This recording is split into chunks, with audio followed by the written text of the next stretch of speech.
बहुत समय पहले की बात है। एक छोटे से गांव में रमेश नाम का एक किसान रहता था। वह मेहनती था, लेकिन उसका स्वभाव बहुत ही धूर्त और स्वार्थी था।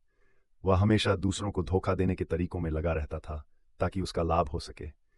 गांव के लोग उससे परेशान थे, लेकिन कोई भी उसका सामना करने का साहस नहीं करता था। एक दिन रमेश के खेत में एक आदमी आया। वह आदमी गरीब दिख रहा था, लेकिन उसकी आंखों में एक अजीब सी चमक थी। उसने रमेश से कहा, भाई, मैं बहुत भूखा हूं, क्या तुम मुझे कुछ भोजन दे सकते हो? रमेश ने उसे ऊपर से नीचे तक देखा और सोचा, अगर मैं इस आदमी की मदद करूंगा तो मुझे क्या मिलेगा? वह सोचने लगा कि कैसे इस आदमी का फायदा उठाया जा सकता है। उसने एक चालाकी भरी मुस्कान के साथ कहा, ठीक है, मैं तुम्हें खाना दूंगा, लेकिन बदले में तुम्हें मेरे खेत में काम करना होगा। गरीब आदमी ने तुरंत हामी भर दी। उसने रमेश के खेत में दिन भर मेहनत की। उसने खेत को साफ किया, फसल की देखभाल की और बाकी सभी काम भी निपटाए। लेकिन जब शाम हुई और आदमी ने रमेश से खाने की बात की, तो रमेश ने उसे खाना देने से इनकार कर दिया।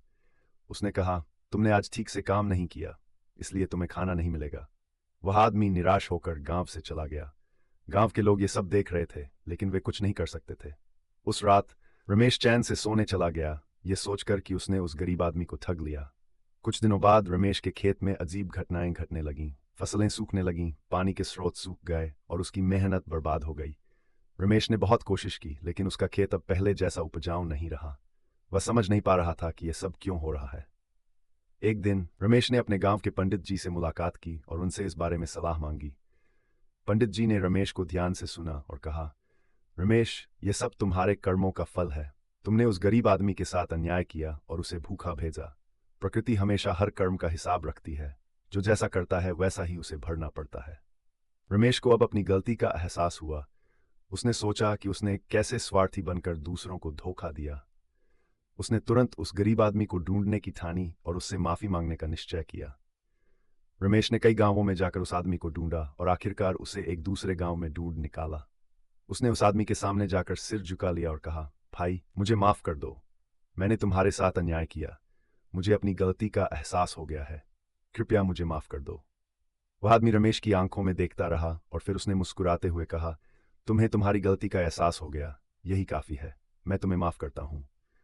रमेश ने उस आदमी को अपने साथ गांव लौटने का आग्रह किया और उसे भोजन कराया और उसके काम के लिए उसका उचित भुगतान भी किया। उस दिन के बाद रमेश ने अपने स्वभाव को बदल दिया। उसने दूसरों की मदद करनी शुरू की और समय के साथ उसका खेत फिर से उपजाऊ हो गया। इस घटना के बाद रमेश ने सीखा कि दूसरों के साथ कैसा भी व्यवहार करेंगे, वही हमें भी वापस मिलता है। और वह हमेशा याद रखता था कि जो जैसा करता है वैसा ही भरता है।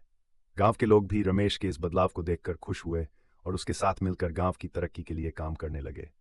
इस तरह रमेश ने अपने जीवन को सही मार्ग पर लाकर एक नई शुरुआत की और सबको ये सिखा दिया कि कर्म का फल अवश्य मिलता है।